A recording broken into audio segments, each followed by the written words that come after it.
Alright, so a few more things we need to look at in the visible mixer elements section. Track output level, what does that do for us? Well, if we come back over to the mixer, click here. Here are our track output levels. So the name pretty much says what this does. It affects the track output level. So if I wanted the entire track to be adjusted by, say, minus 20 dB, I would pull this down to minus 20 dB. And now the voiceover track is 20 dB less. If I came in here and pulled it all the way down, even though the volume of each clip is still up, my voice has disappeared. You can still hear a little bit of the funky effect because the volume of that is still up. If I pull that down, everything's gone. So even though I'm sending audio to this track, which is the voiceover clip fader, because I have the volume, the track output level at 0, it's all the way down. And to reset that, just double click, it resets to 0, and we're back in business. Another quick way to do that would be to hit the mute button, and then you're not going to hear anything either. Okay, so there we go. That is track output level.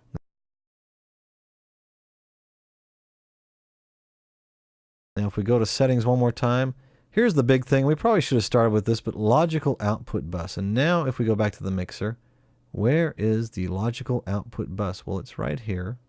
Logical output bus. All right, so let's close down a couple of these windows so we're not looking at everything at once. There's my track output panning. All right, so now we can see a little bit more of the entire mixer with the faders. Just like on the video and audio tracks down here on the timeline, we can collapse and expand each individual section. Now if I mouse over this, logical output bus, and right now we're looking at stereo. And could this be that logical output bus? Why, yes indeed, it is. What if we wanted the voiceover to go to surround sound? So this is where I select the logical bus I want to go out to, and you can see that you can add a new stereo or surround sound logical bus if you needed to set up different routing here in the output mapping. For example, in this surround sound 1 bus, I could set everything up so it's all reversed, or mixed and matched, or vice versa. So there's everything reversed. And in the surround sound 5.12 logical bus, everything is as it should be. So just a quick example, if you need to set different routing, you can add logical buses all day long. You may remember in our output mapping talk, I talked about we have 2 surround sound logical buses. I added one, and if I click on this guy, what happened there? Things just got a little wider. Well, it added a surround sound output bus. So now if I hit play, recording my voiceover straight from my microphone, through my mixer, into the sound card, through the line-in device. Alright, so did you see there that one channel was lighting up? It was very narrow. So here I am recording my voiceover straight. So I'm just going to turn off my music track by clicking the speaker icon down here, and notice the music track disappeared from my mixer. So again, that's a nifty little time-saving feature. Go on to, so here I am recording my voiceover straight from my microphone, through my mixer, into the sound card through the line-in device. So you can see there's one channel right here showing up in my surround mix. Let's see, where would I find the surround sound mixer? Would it be in here somewhere? Surround sound position, right click. Okay, but you know what? Where's my pan? Oh, track output panning. Hey, look at that. There's my surround sound mixer. And if I click and drag this guy, look down here on the timeline on my clip, I've got this red line and a green line, and we'll cover this in the next section, which deals with surround sound. So take a look at the surround sound section.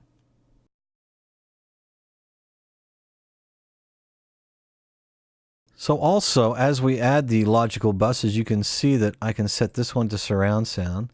I can have this one on stereo, have my send effects to surround sound too, and as I add the routing to each logical bus, it adds the logical buses over here. And then within the scope of each logical bus, I can adjust the overall volume of all the different tracks that have been sent to those individual buses. I should also point out that the color coding of individual track faders versus send effects faders versus logical bus faders. Each bus has its own color coding.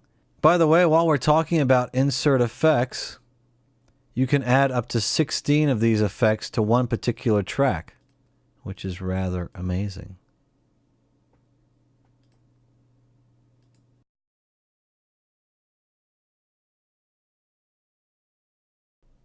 All right, let's switch gears briefly and take a look at a new sequence where we have this lovely little footage of Sequoia National Park and a voiceover. Life getting you down? Come to Sequoia National Park and relax. And in this case, I want to show you different ways we can add audio effects. First of all, we'll go to our settings.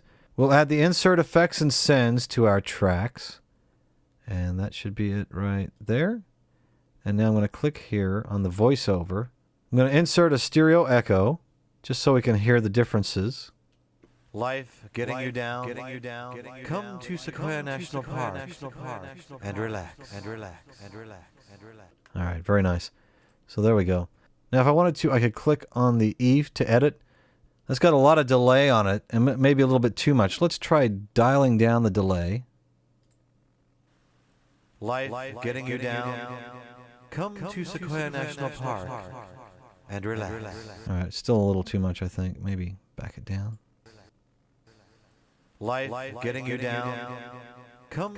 All right, so not bad. There you go. A general idea of what you can do, and you can mess around with all these other guys to adjust the delays and such. To Sequoia National Park and relax. Make it sound like you're talking through an electronic telephone line. Life getting you down. Okay, so that's pretty horrible sounding. Come to Sequoia National. All right, so there you go. Again, you can mess with these, and we could pretty much do a complete tutorial just on all the audio editing functions. Now, instead of applying an effect here, what I could do is delete this or disable it, come over to my library tab, go to my real-time clip effects audio editors, and you can see here are some of those effects. In fact, here are all of them. Now if I click and drag and drop, and then right-click on Liquid EQ, it's a quick way to get to the exact same thing.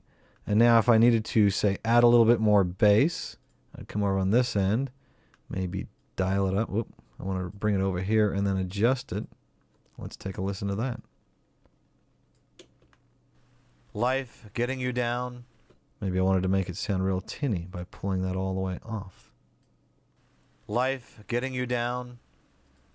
Let's see, don't I have to turn it on first? That might work better. Now let's try it. Come to Sequoia National Park and relax. Let's try dialing in this end and adjusting it that way. Come to Sequoia National Park and relax. Now, I'm not hearing that, and it might have something to do with the fact that I have an effect on here. Let's go ahead and delete that. So now that's off. Now if we play through here. Life getting you down. Come to Sequoia. That sounds a little bit better. Let's right-click on here, go to Liquid EQ Edit, and let's pull the low end down, and we'll just make it sound real tinny here. And we'll boost the... Let's see what that does. Life getting you down. Okay, so you get the general idea of what we can do right there in the Liquid EQ. So let's go ahead and close that down. Right-click and delete it. What else do we have here? We have an equalizer. Let's just drag and drop that on there. Again, right-click, edit. This is a little different. This looks more like our effects editor. So there's vocal. Let's take a listen to it. Life getting you down. Come to Sequoia. Okay, so that's vocal equalizer, huh? How about telephone? That should sound even narrower. Life getting you down. Come. Okay, so you get an idea there. How about soft? Life getting you down. All right. Not a whole lot there. And heavy. Life getting you down. Come to Sequoia National Park and relax. So again, basically you've got all kinds of frequencies here you can just dial, kind of like a graphic equalizer, but on a different sliding scale. I prefer the Liquid Edition EQ just because it has more of a traditional EQ readout. And again, this is something that we would see in Wavelab or Nuendo. This is a VST plugin right here.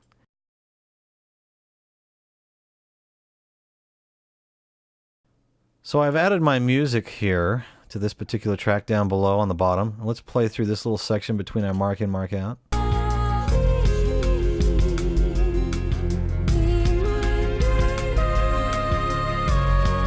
Alright, so you can hear there's voices there singing.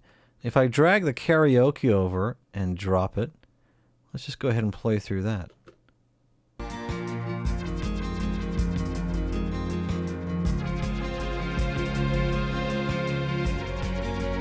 Wow, what happened to the voices?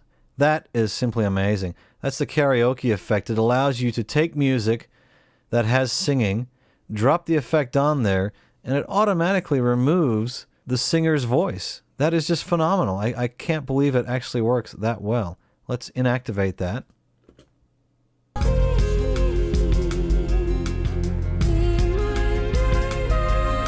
There they are singing. If I right-click on that purple line again, activate the karaoke effect, play through that exact same section.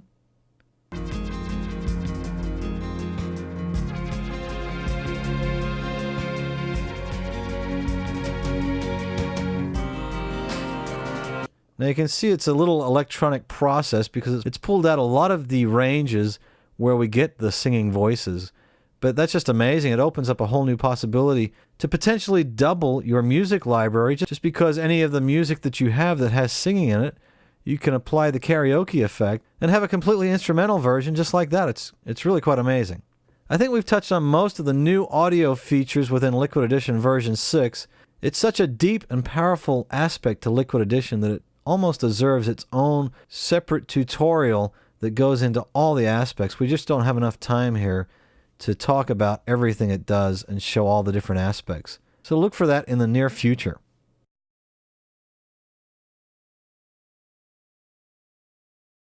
I want to take a moment and show you how ridiculously easy it is to add VST plugins to our audio mixer.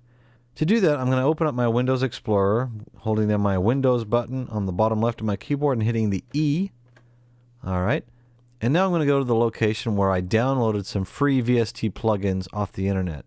Alright, so here is my Windows Explorer, and I'm going to go to the Downloads, VST, and here they are. Some of them have already been extracted and others are zipped still when I downloaded them off the internet.